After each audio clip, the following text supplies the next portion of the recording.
Feliz sábado. Oh, es como Hermes me dijo, ahora hay más gente. Ay, mi madre. Ahora me asusto yo aquí, Pastor Kevin. ¿Cómo están? Feliz sábado. Tenemos mucho gozo de estar en la casa de Dios. Una vez más, por lo menos para mí.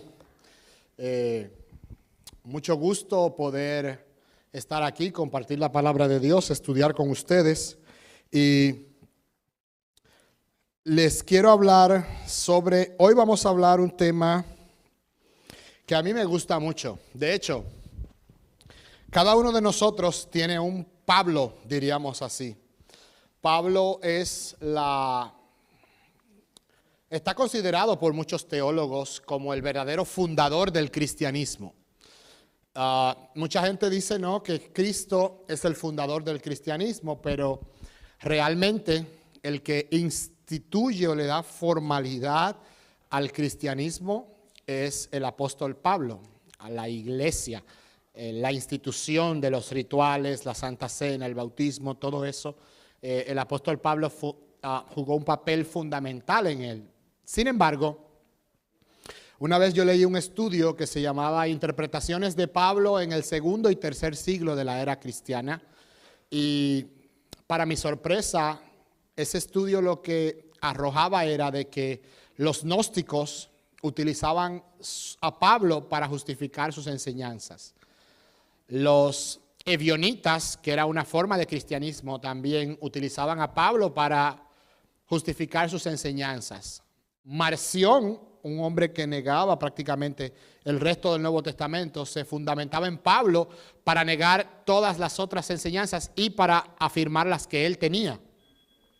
Si seguimos avanzando en la Reforma Protestante, Pablo y sus escritos jugaron un papel fundamental en la Reforma, tanto así que fueron los textos de Pablo que motivaron a Martín Lutero a hacer lo que fue la Reforma Protestante. Pero hoy en día, si usted habla con un evangélico, le va a buscar textos de Pablo, especialmente textos que tienen que ver en contra de la ley o el dominio de la ley, para hablarte en contra del sábado. Muchos evangélicos tienen a Pablo. También nosotros los adventistas tenemos una interpretación de Pablo. En fin, si seguimos abriendo el espectro, cada uno de nosotros tiene a un Pablo diferente. ¿Me doy a entender? Cada uno de nosotros tiene una manera de cómo ve los escritos del apóstol. Y cuando Martín Lutero cuando hizo la Reforma Protestante, él decía sobre la justificación por la fe. ¿Qué es la justificación por la fe?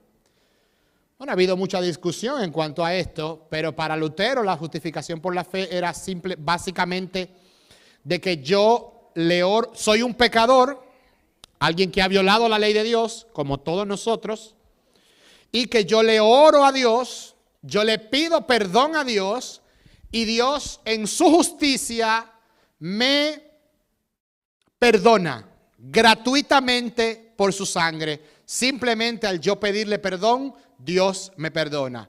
Eso es la justificación por la fe. De hecho, los adventistas hemos adoptado esa declaración luterana y hablamos de justicia imputada y santificación impartida, de que el efecto de la justificación por la fe, Dios te perdona y que de ahí Dios te hace santo y tú eres santo. Sin embargo, realmente esta es solo una parte de la verdad de lo que es la justificación. Hoy vamos a ver la otra parte de la verdad de la justificación. Vamos a orar. Te damos gracias, Señor, por tu palabra. Te damos gracias porque estamos aquí para estudiarla. Danos sabiduría de lo alto, sabiduría del Espíritu. Danos el valor para aplicar tu palabra a nuestra vida y que al aplicar tu palabra a nuestra vida podamos ser transformados. Bendice cada familia aquí representada. Y también bendice a los que nos escuchan en las redes sociales. Te lo pedimos en el nombre de Jesús. Amén. Todo comenzaría en Romanos 1. Acompáñeme con su Biblia, hermano, a Romanos 1, versos 16 al 18. Dice, no me avergüenzo del evangelio, porque es poder de Dios para salvación a todo aquel que cree. Al judío primeramente y también al griego. Pues en el evangelio la justicia de Dios se revela por fe y para fe. Pues como está escrito, mas el justo por la fe, ¿qué cosa? Vivirá. Es interesante porque Pablo aquí introduce de que en el evangelio la justicia de Dios se revela. En el evangelio, eso que Pablo llama evangelio, las buenas nuevas de salvación, se revela la justicia de Dios, de que Dios es justo. Aunque hay COVID en el mundo, Dios es justo. Amén.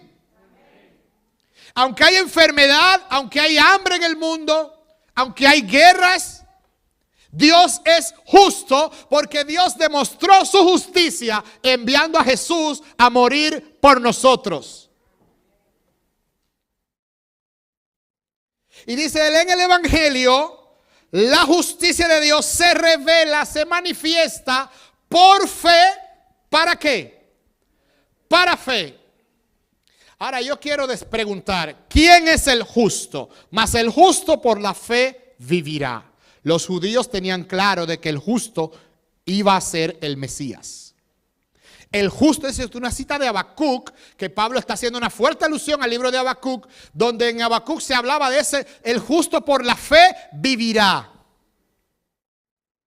Pero él dice, el evangelio se revela por fe para fe.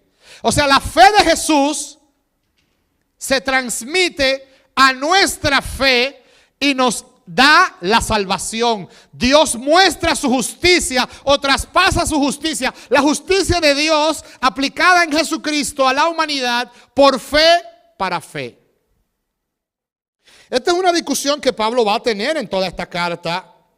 Y dice, la ira de Dios se revela, se manifiesta, la misma palabra. Así como se revela la ira de Dios, se revela la justicia de Dios, así también se revela la ira de Dios desde el cielo contra toda impiedad e injusticia de los hombres que detienen con su injusticia la verdad. O sea que Dios está haciendo dos cosas aquí. Dios revela su ira, pero Dios también revela su justicia. Y los hombres con su injusticia detienen a Dios. De hecho, él va a estar hablando aquí, ¿no? En el 19, porque lo que de Dios se conoce les es manifiesto, pues Dios se lo manifestó. Pablo va a estar hablando entonces de qué no es la justificación, para luego él hablar qué es la justificación. La no justificación es la injusticia de las personas.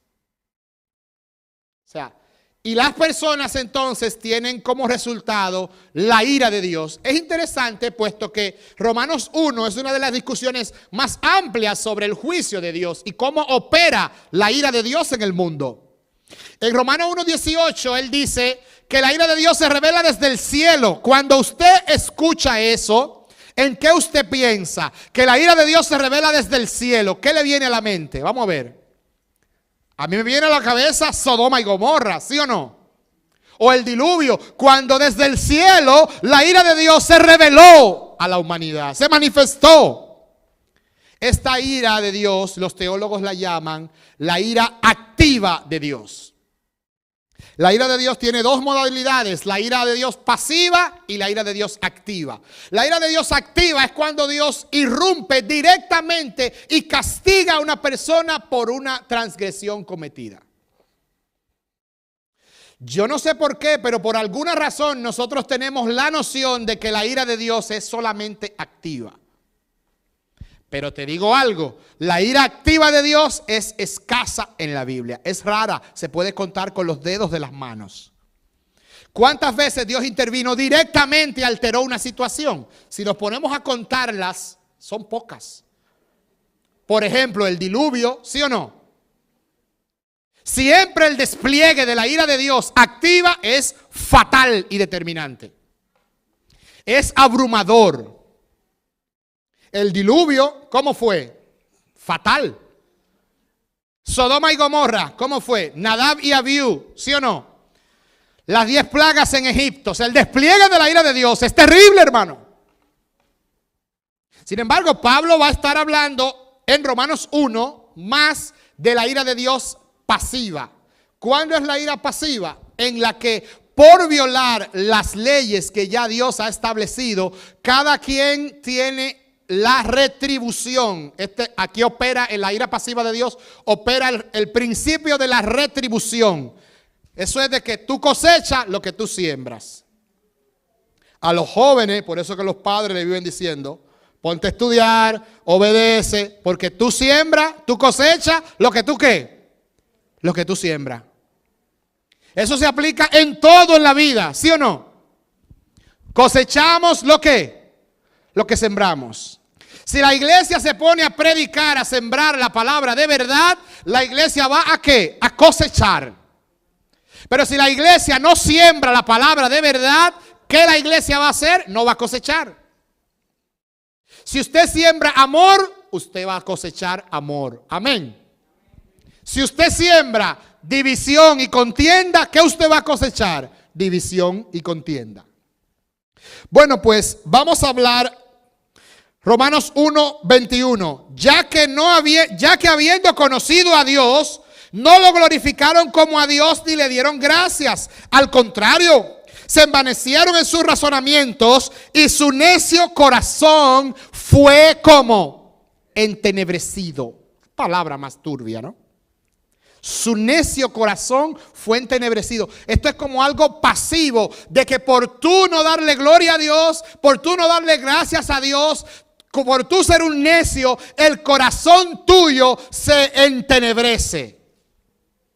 Se vuelve negro, se vuelve frío y no responde a las palabras de Dios ni al Espíritu Santo. Pretendiendo ser sabios, se hicieron necios y cambiaron la gloria del Dios incorruptible por imágenes de hombres corruptibles, de aves, de cuadrúpedos y de reptiles, por lo cual también Dios los entregó a la inmundicia ¿de qué? De sus corazones.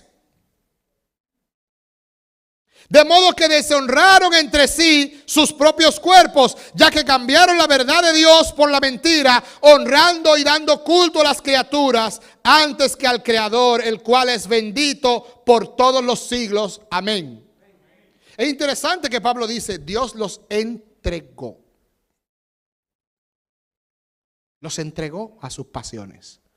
Los entregó a sus maquinaciones. Los entregó a sus necedades. Y cambiaron al Creador por las criaturas. Hermanos, no hay nada más grande que el Dios creador. Nada en tu vida puede ser más grande que el Creador. No tengas ídolos. Porque cuando no le das la gloria a Dios, le estás dando la gloria a algo creado. Y nada creado, este es el principio fundamental de la adoración. Adoramos a Dios porque Dios es creador. Dice el 26, él vuelve a hablar. Por eso Dios los entregó. Fíjate cómo repite la frase. A pasiones vergonzosas, pues aún sus mujeres cambiaron las relaciones naturales por las que van contra de la naturaleza. Usted sabe de lo que se está hablando aquí.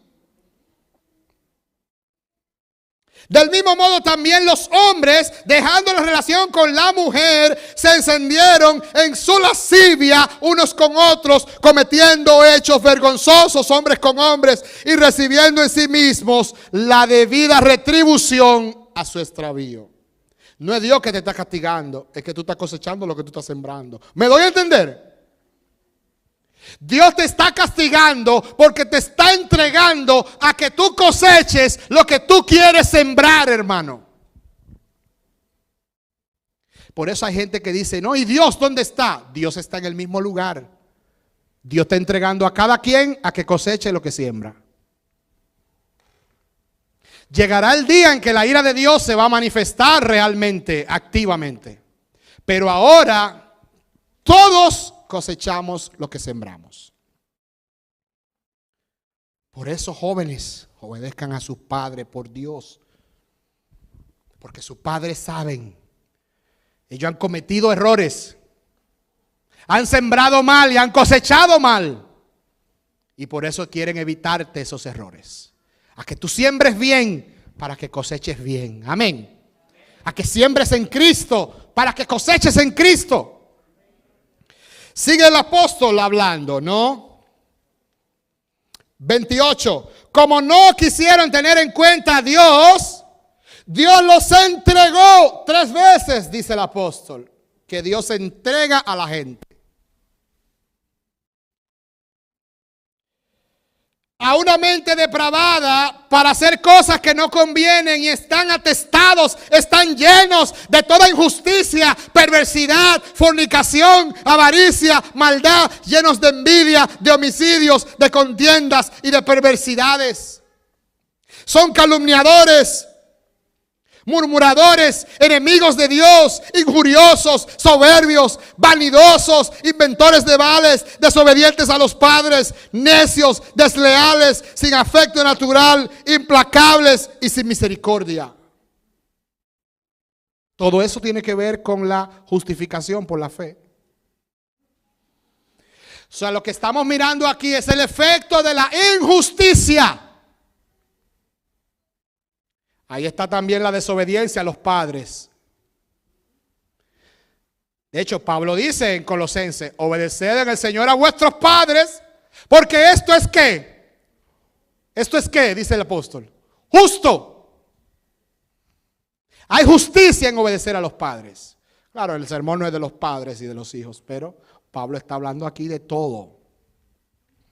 Y de cómo Él nos entrega, ¿no? Y dice, aunque conocen el juicio de Dios, que los que practican tales cosas son dignos de muerte, no solo las hacen, sino que también se complacen con los que la practican.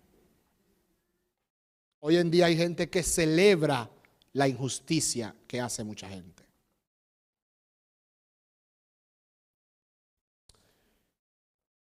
Es interesante esta discusión. De cómo tantas cosas que hacemos nosotros, en el fondo, son el resultado de no tener a Dios en nuestro corazón. De no tener la justicia de Dios, que se revela por fe para fe. Pero no por fe mía o de otra persona, por la fe de Cristo. Vamos a Romanos, capítulo 3, versos 21 al 26. Martín Lutero decía que se podía perder toda la Biblia y que con estos versículos tenía lo suficiente para la salvación. Es verdad. Él va a estar discutiendo de la ley, va a estar discutiendo de muchas cosas, pero en el 3, 21 al 26, ¿lo tiene? 3, 21 al 26. Dígame amén si lo tiene, mi hermanito. Amén, gloria a Dios. Pero ahora, aparte de la ley, se ha manifestado, ¿qué cosa? La justicia de Dios. Vuelve a hablar de lo que él empezó hablando en el 1. ¿No? La justicia de Dios se ha manifestado, se ha revelado, testificada por la ley y por los profetas. Esto es el Antiguo Testamento, ¿no? La justicia de Dios por medio de la fe en Jesucristo para todos los que creen en Él, porque no hay diferencia. Amén.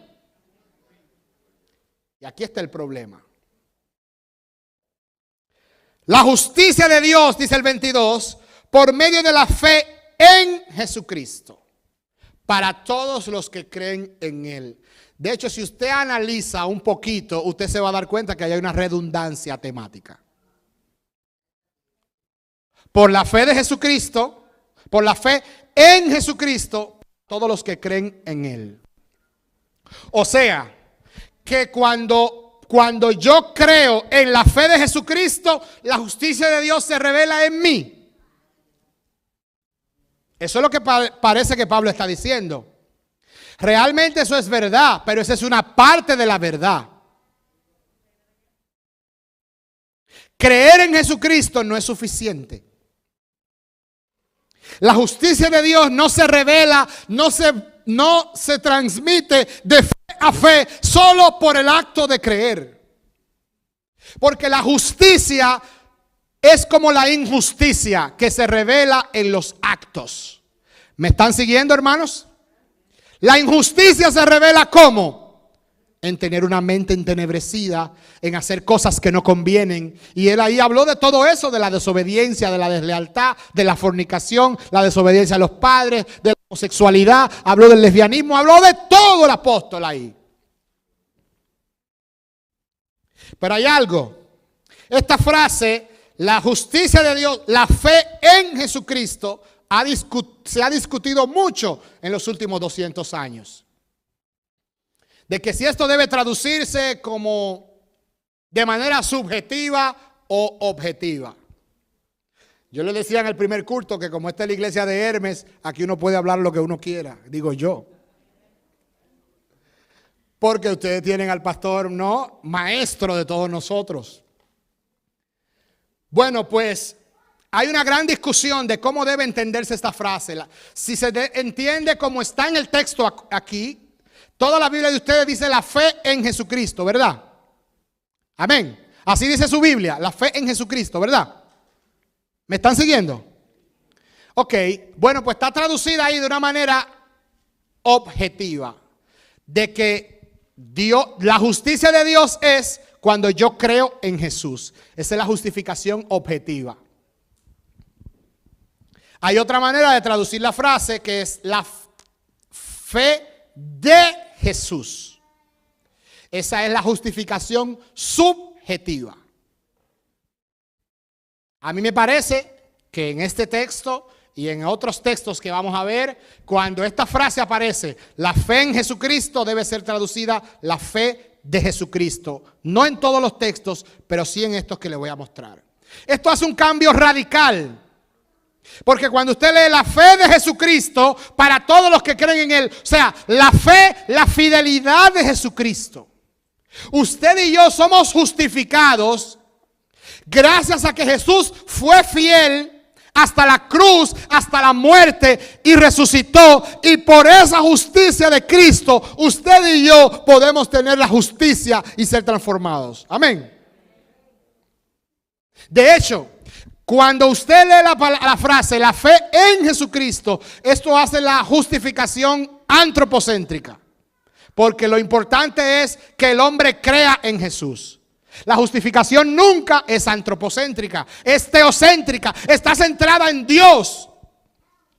Yo soy justificado no porque yo creo en Jesús, yo soy justificado porque Jesús fue fiel.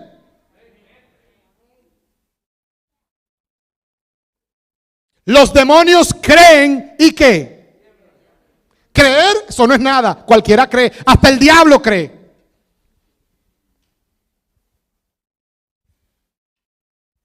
Lo que hay es que tener la justicia de Dios. Si tú no eres como Jesús, no te alistes que para el cielo no va. No te alistes. Si no tiene la justicia de Cristo, hermano, mira, este tema a mí me da un poquito de miedo. Porque ser como Jesús no es fácil. De hecho, Pablo habla en muchas de sus cartas, sed imitadores de mí, así como yo de Cristo. La imitación. De hecho, la humanidad imita a los animales. ¿Sabías tú? Mucha de la tecnología que nosotros tenemos está basada en los animales.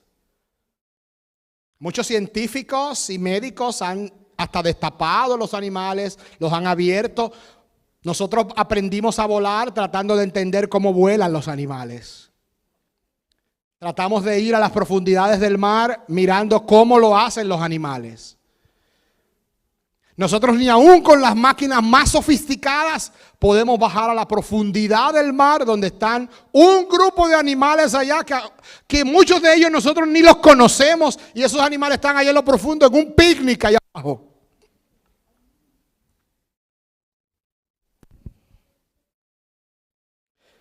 ¿Se entiende la idea, la frase, la fe de Jesucristo para todos los que creen en Él?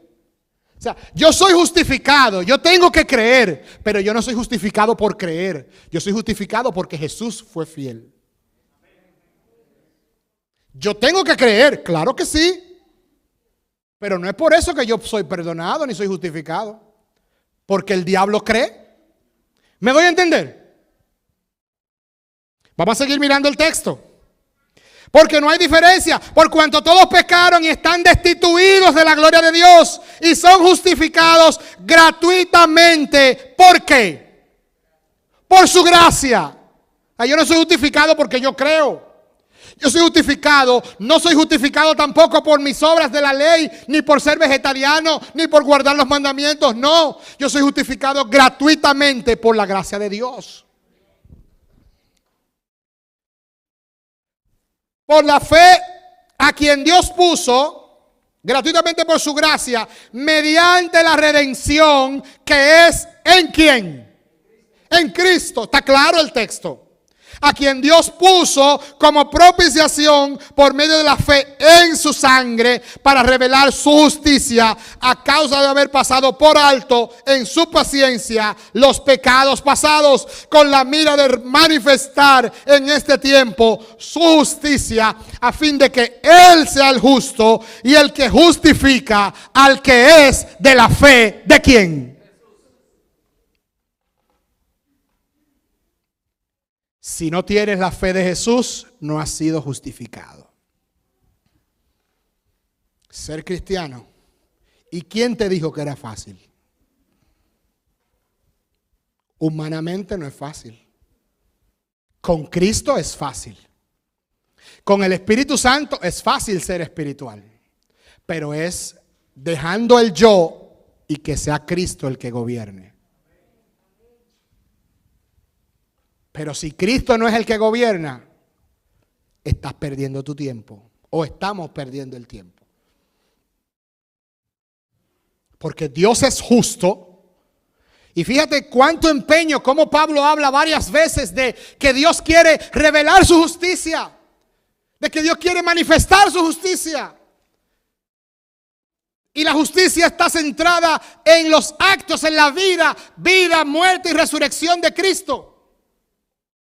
Esto es lo que Pablo llama los efectos eclesiocéntricos de la vida de Cristo. Pablo toma la vida de Cristo, su nacimiento, su ministerio terrenal, su muerte, hasta su resurrección tiene significados espirituales para nosotros. Vamos a ver otro texto que lo vamos a ver más claro. Vamos a Gálatas, rápidamente, fue nuestra lectura bíblica. Gálatas 2, 16 al 20.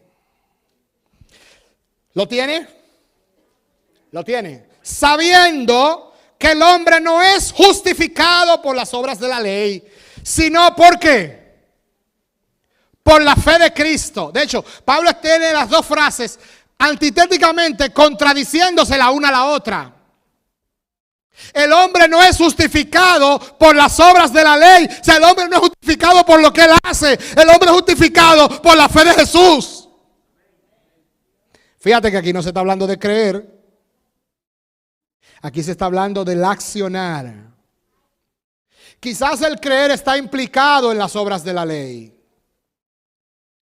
Porque todo a nosotros nos da. Los seres humanos somos tan complejos y a la vez tan simples que nosotros creemos que todo nos da valor.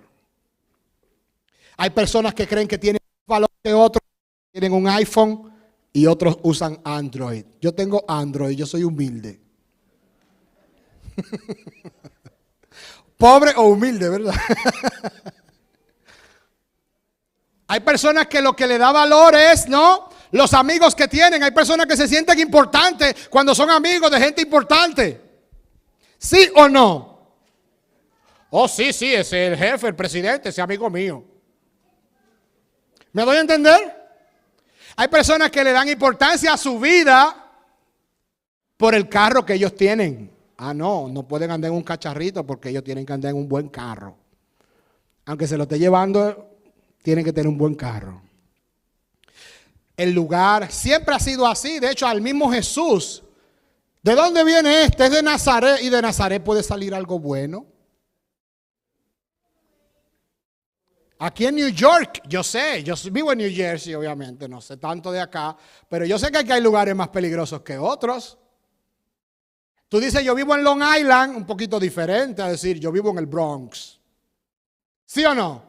No sé tanto, pero la gente te juzga dependiendo del lugar donde tú vives también. Y hay gente que quizás se siente mal porque vive en un lugar y quisiera vivir en otro lugar. Nunca nos da valor lo que pasa con nuestra vida. Lo que nos da valor es Jesucristo. No te sientas mal. Tú tienes un Android, tranquilo. Lo mismo que hace el iPhone, lo hago yo aquí. Casi todo. Y por menos dinero. Donde mismo te lleva un carro del 2021, te lleva un cacharrito como el mío del 2008. Ok, el tuyo del 2021, el mío del 2008. Vamos a echar una carrera a ver.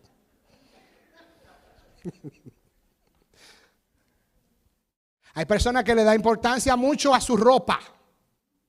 A la ropa. Aquí en New York, ¿no? Nosotros los de New Jersey somos un poco más humildes, ¿no?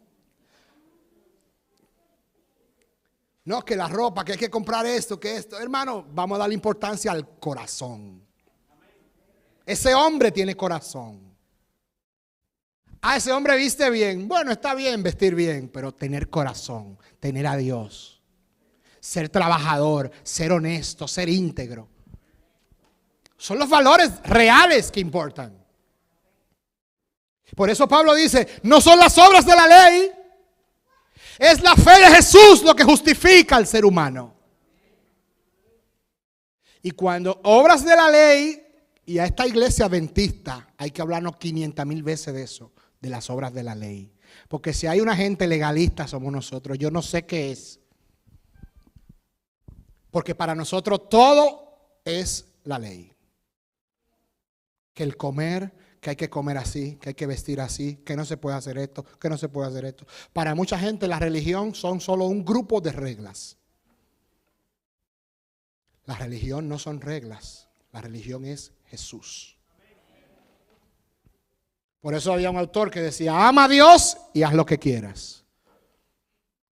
Tú no puedes amar a Dios, hacer lo que él explica en el libro luego, ¿no? De que cuando tú amas a Dios, tú vas a hacer todo lo que Dios ama. Si me amáis, guardad mis mandamientos. Ahora, no son los mandamientos que nos dan salvación, es Jesucristo. Vamos a seguir el 17.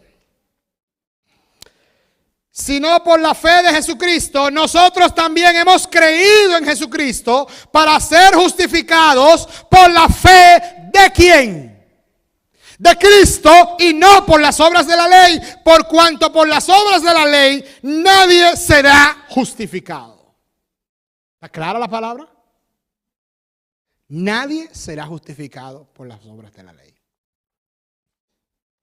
Ahora bien, dice el 17, si buscando ser justificados en Cristo, también resultamos ser pecadores, ¿es por esto Cristo ministro de pecado? De ninguna manera. Pues si las cosas que destruí, las mismas vuelvo a edificar, transgresor me hago.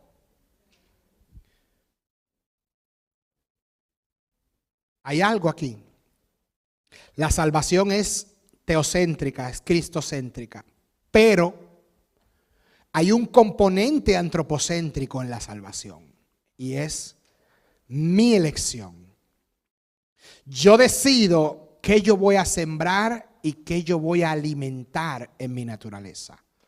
Yo decido si yo voy a alimentar la naturaleza espiritual o voy a alimentar la naturaleza carnal.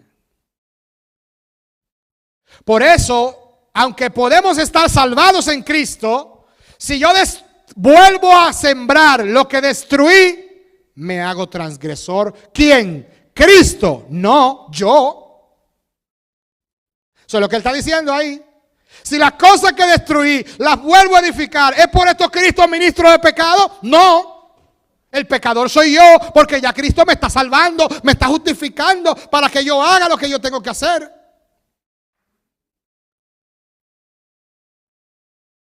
No volvamos atrás al pecado, hermanos. no volvamos atrás. Vayamos hacia adelante. Sembrando para salvación.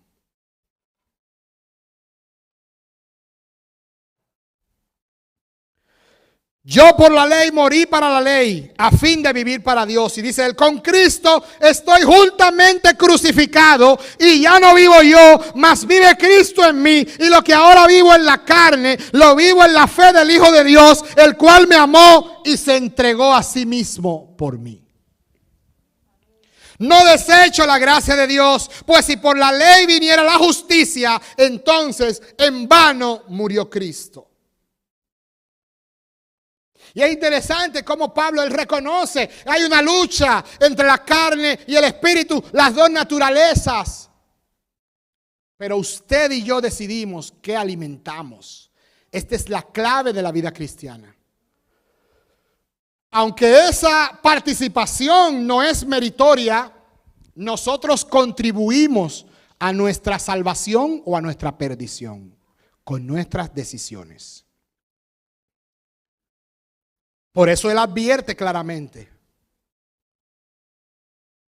Tú decides o las obras de la ley o la fe de Jesucristo.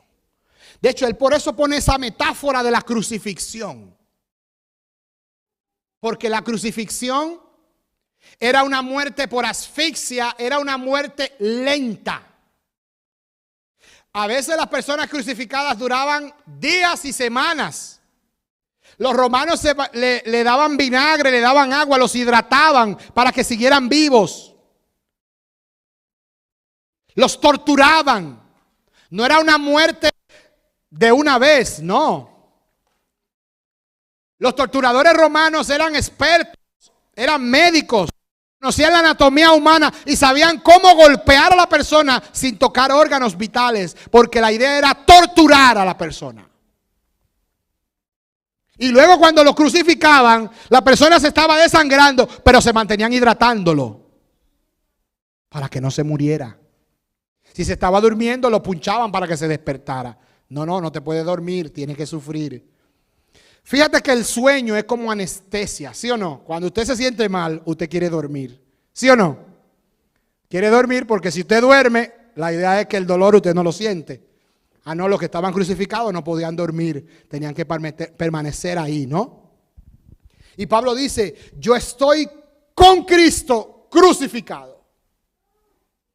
Mi naturaleza humana, a lo que yo quiero, lo que me gusta, lo que yo deseo, está crucificado, está limitado, no puede. Y él vive en la carne, el apóstol, pero lo vive en la fe del Hijo de Dios. Porque es verdad, usted y yo vivimos en la carne, estamos aquí. Pero lo que ahora vivimos en la carne, lo vivimos en la fe del Hijo de Dios. Tenemos la justicia de Dios. Fíjate cómo Pablo no en todo. Pablo en todos estos textos habla, si la gracia viniera por la ley, en vano murió Cristo. Vamos a leer el último texto, Filipenses 3. A mí me gusta mucho la carta a Filipenses. La carta a los Filipenses es de las últimas cartas que Pablo escribió. Y en estas cartas de la prisión, Efesios, Filipenses, Colosenses, Filemón, etc. Pablo habla poco de su vida. Sin embargo, aquí es una de las pocas veces que en este grupo de cartas él habla de su vida personal. Y es de los lugares donde más detalles él nos da. Por lo demás, hermanos, gozaos en el Señor. Filipenses 3:1, ¿lo tiene? Para mí no es molestia el escribiros las mismas cosas, y para vosotros es útil. Vamos a leer al versículo 4 mejor. Aunque yo tengo de qué confiarme en la carne, si alguno piensa que tiene de qué confiar en la carne, yo más, dice él. Hablando de la confianza en la carne, de las cosas humanas, las cosas visibles. Porque aunque usted no lo crea, nuestra salvación, la justificación afecta a nuestro estilo de vida y cómo nos vemos a nosotros y cómo vemos a los demás. Y él dice 5 cosas aquí que le dan No, según la carne valora a una persona. Así que si tú en alguna de estas cosas te sientes importante por una cosa de esta, es probable que estés en la carne. La primera dice él, circuncidado al 8º día. ¿No? En el versículo 5. Del linaje de Israel, de la tribu de Benjamín, hebreo de hebreos, en cuanto a la ley, fariseo, en cuanto a celo, perseguidor de la iglesia, en cuanto a la justicia que se basa en la ley, irreprochable. Ese era el mejor cristiano del mundo. Vamos a desglosarlo un poquito. Circuncidado al 8º día. ¿Qué le está diciendo? Yo nací en la iglesia. Yo estoy cumpliendo con la ley desde que tengo 8 días de nacido. ¿Sí o no? Había que circuncidar a los varones a los 8 días de nacido. Mucha gente en la iglesia creen que porque ellos tienen muchos años aquí, ellos son los jefes de la iglesia. Alábalo si puede, como dicen los evangélicos. Habían en el tiempo de Pablo gente que se creía importante porque ellos eran circuncidados. De hecho, Pablo va a hablar muchas veces, de que lo que importa es la circuncisión ¿de dónde? Del corazón. Luego él dice, del linaje de Israel, de la tribu de Benjamín.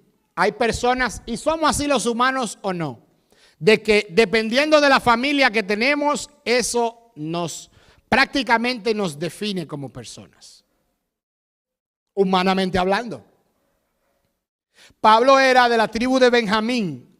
Eso explica por qué Pablo era como él era, combativo, guerrero. ¿Qué pasa? Las personas de la tribu de Benjamín eran los guerreros, eran gente fuerte. Pablo era una excepción porque él era un poquito débil ya, un poquito viejo, ¿no? Pero eran gente de carácter fuerte, la gente de la tribu de Benjamín. Eran altos, eran guerreros, eran combativos, eran coléricos, eran sanguíneos, eran gente líderes.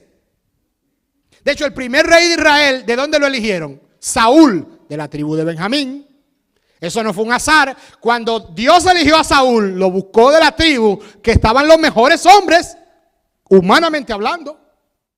Un hombre alto, poderoso, inteligente. Saúl era un hombre elegido por Dios. ¿Cuánta gente creen que lo que le da importancia en su vida es la familia que ellos tienen?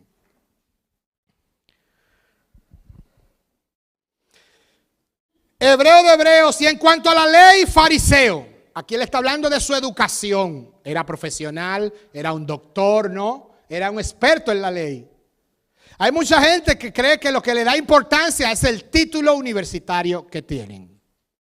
Y también al contrario, hay gente que porque no son profesionales se sienten al menos que el que es profesional. Nunca en la vida. Usted no es más ni es menos por ser o no ser profesional. Usted lo sabe. Y en este país es que tú te das cuenta de eso grandemente. De que aquí cualquiera que no es profesional gana más dinero que cualquier profesional. ¿Sí o no?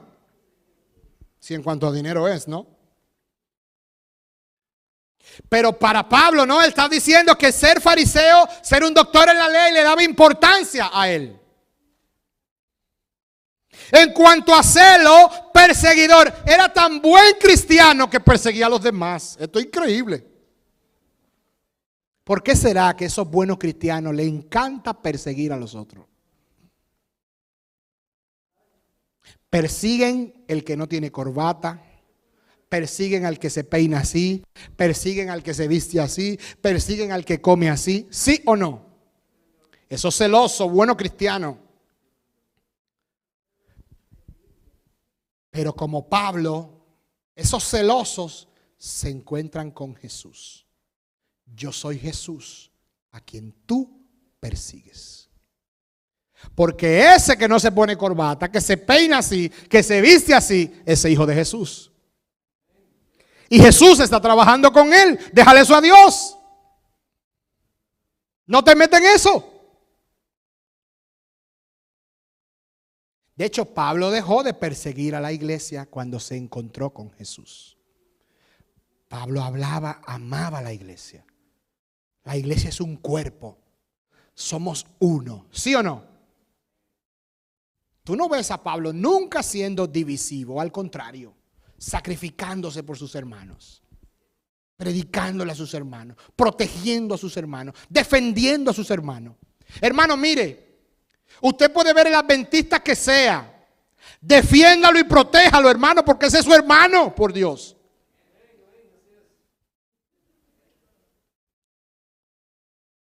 Es como yo me siento feliz. Yo tomé un taxi, ¿no? A venir acá y cuando me monto le veo la cara al que y yo es dominicano. Y digo, tú eres dominicano, qué bueno. Me sentí bien. Lo mismo pasa, yo me encuentro con una gente adventista. Tú eres adventista y yo también, qué bueno, excelente. Me siento de una vez bien. Entonces yo quiero preguntarte, ¿somos así todos? Si tú eres de un país, si tú ves a una gente de tu país, tú lo tratas bien, ¿sí o no? No importa si tú eres mexicano, peruano, argentino, colombiano, lo que sea. Tú ves otro de tu país y tú te sientes bien. Yo te quiero hacer una pregunta. ¿Y por qué nosotros aquí en la misma iglesia no nos llevamos bien? Si somos el mismo pueblo. Y estamos aquí mismo y nos conocemos todos. ¿Sí o no? ¿Por qué tú tienes que estarle tirando al hermano tuyo? Si cuando tú ves otro adventista por allá, tú lo quieres besar y lo quieres abrazar. Besa y abraza al que está contigo aquí. Al que se peina mal, besa lo que sea tu hermano también. Alábalo. Yo soy medio evangélico. Ay, mi madre. No me invite más, líder.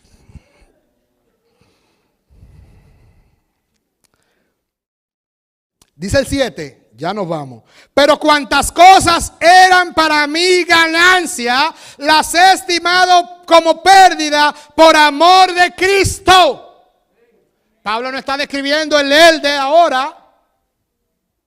Él está describiendo el hombre antes de conocer a Jesús. Y él dice, eso era para mí ganancia. Y es verdad. Esa gente que son celosos, que son perseguidores, ellos se sienten los más cristianos del mundo persiguiendo al otro y defendiendo la obra de Dios. ¿Sí o no? No, que usted no puede subir sin corbata. Yo estoy protegiendo la iglesia. Yo loco por quitarme esta corbata, Dios mío.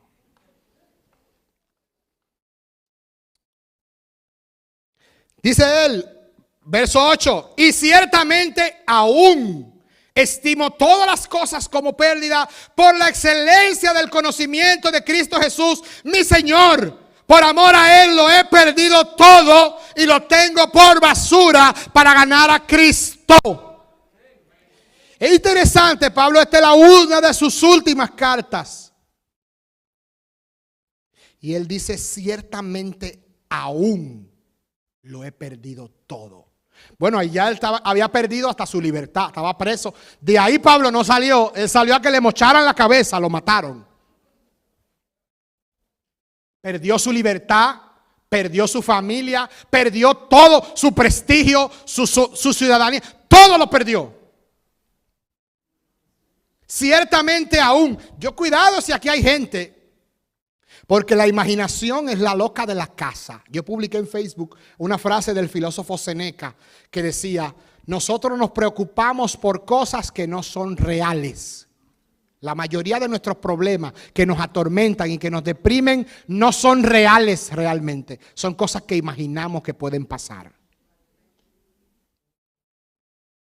Y lo que es real, bueno, es real ya. ¿Qué tú vas a hacer? ¿Es real? ¿Qué tú vas a hacer? Cógelo suave, tranquilo. Porque ya hasta enfermate, que no tiene dinero. ¿Y qué va a hacer? ¿Te va a volver loco? Quédate tranquilo. Porque es peor si sale y te encuentra un lío. Entonces Pablo está diciendo, de hecho, él utiliza una palabra que tiene un eufemismo. Hay una suavización. Él dice, lo tengo por basura. La palabra en el original es estiércol. ¿Usted sabe lo que es estiércol? ¿Usted sabe lo que es estiércol? ¿Se lo digo lo que es estiércol? No, pero ustedes saben lo que es. Ok, estamos claros. Él no ha hablado de basura, él está hablando de estiércol. O sea, para mí lo que yo he perdido es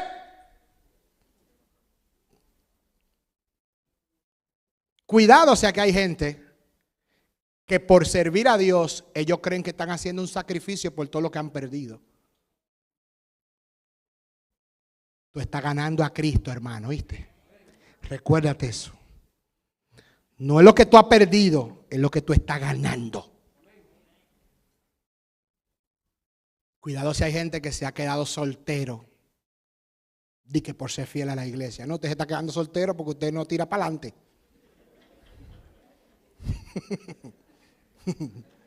Porque hombres y mujeres hay. No, que hubo un hermano una vez. Ay, Dios mío, ustedes están transmitiendo esto. A mí no me gusta esto. Hermes, ¿dónde está Hermes? Pastor, yo soy fiel a Dios porque yo me he quedado soltera por servirle a Dios. Los pastores escuchamos cosas, hermano, mire. Y uno tiene que quedarse callado. Y yo entro de mí, no, hermana. Y era muy elegante la hermana, muy educada. Digo, no, en mi mente digo yo, no, hermana, usted se está quedando soltera por otra cosa. Porque donde usted han venido muchos hombres, y luego yo supe, no eso, de que habían venido muchos hombres humildes, trabajadores. No, pero como ella quería un príncipe azul, se estaba quedando soltera. Eso, los adventistas somos los mismos en todos los lados, no sé qué es lo que pasa.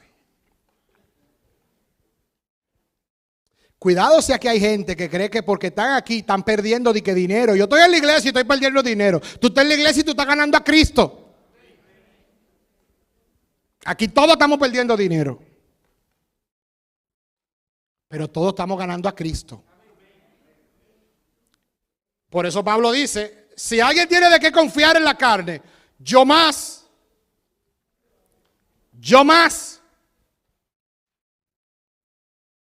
Y dice él, y ser hallado en él, no teniendo mi propia justicia que se basa en la ley, sino la que se adquiere por la fe de Cristo, la justicia que procede de Dios y se basa en la fe. Quiero conocerlo a él y el poder de su resurrección y participar de sus padecimientos hasta llegar a ser semejante a él en su muerte, si es que de alguna manera llego a la resurrección de los muertos. ¿Te quieres parecer a Jesús, hermano? En Hebreos él dijo, no hemos resistido hasta derramar sangre. Yo le decía a los del otro culto que yo estaba leyendo un libro muy bueno sobre el ministerio en las cartas de Pablo. Y luego de ver, porque el libro te habla de las diferentes dimensiones del ministerio que Pablo vivió y que hizo. Y yo trataba entonces luego de resumir el libro y lo resumí con una palabra. Ministerio es sacrificio. Ser cristiano es un sacrificio. Pero para el primero que ser cristiano es un sacrificio, fue para Jesús. ¿Sí o no? Ah, que tú te estás sacrificando. Pero Jesús era Dios y vino a sacrificarse. Ah, que tú estás perdiendo. ¿Y cuánto no ha perdido Jesús? Y en Filipenses que él va a hablar de eso. Obediencia hasta la muerte. Muerte de cruz, ¿sí o no? Yo te quiero hacer una invitación ahora, mi hermano.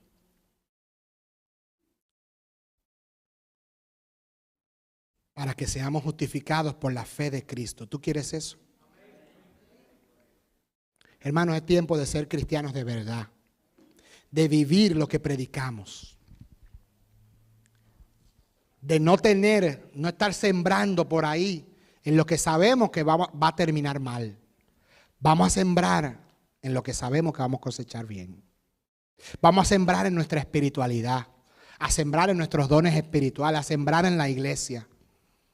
Vamos a sembrar amor, hermanos. Eso es lo que da resultado. Lo sabemos por la vida que estamos teniendo.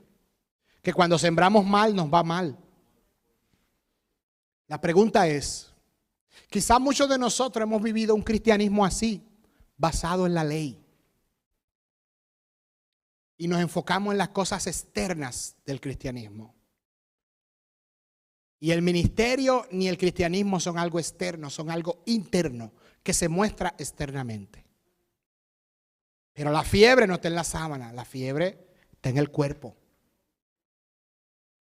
Yo te quiero invitar ahora, mi hermano, a que tengamos la fe de Cristo. ¿Es posible? Sí es posible porque Cristo nos la dio. Se manifestó. Levanta tu mano si tú quieres tener la fe de Cristo. ¿Tú quieres tener la fe de Cristo? ¿Vivir esa fe en tu vida? Ponte de pie, vamos a hacer una oración.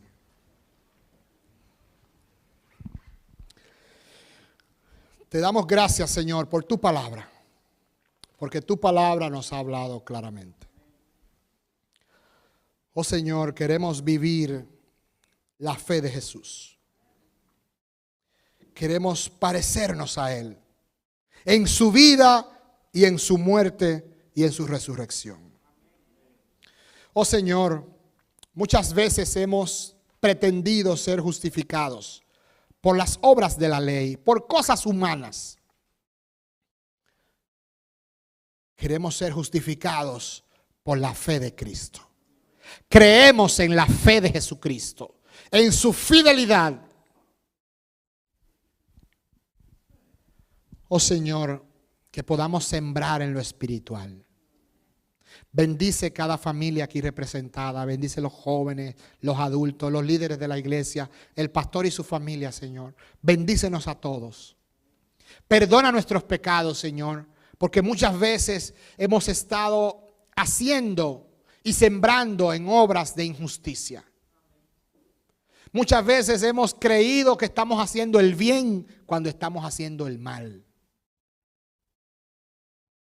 Quizás, Señor, hay alguno de nosotros que cree que está perdiendo cosas humanas aquí. Es verdad, estamos perdiendo cosas humanas. Estamos perdiendo muchas cosas. Ciertamente hemos perdido muchas cosas. Y estamos perdiendo muchas cosas. Pero estamos ganando a Cristo Jesús. Y por eso estamos felices. Ayúdanos, Señor, a que cuando vengan esos pensamientos, recordemos que eso es estiércol, eso es basura. Y estamos ganando la justicia que procede de Dios y que se basa en la fe. Gracias, Señor, por tu iglesia. Y ayúdanos